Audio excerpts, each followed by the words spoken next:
नमस्कार। छठ पूजा के बहुत सुंदर से प्यारा संगीत लेके आगल में देखी सुनी पता जाए कैसे इहा पार गंगा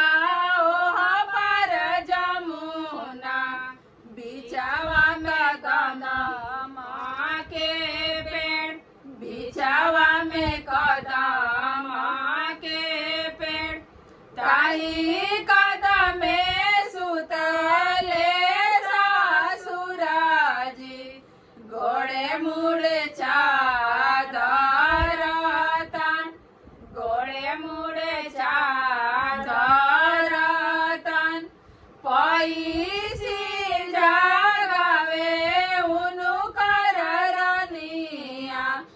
उठी स्वामी भइले बिहान उठी स्वामी भइले बिहान उठी स्वामी दुही धेनु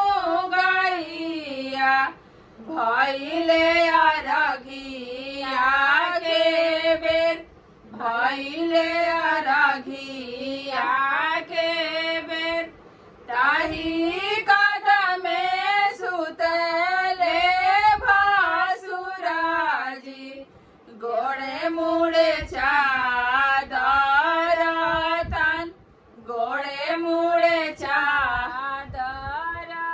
तन ताही कदमे सुतले बोलना जी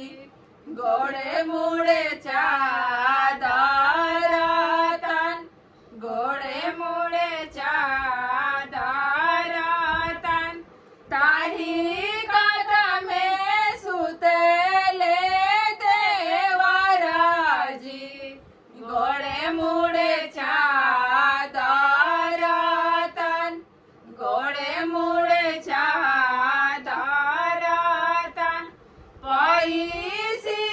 जगावे सुनु कर रनिया उठी स्वामी भइले बिहान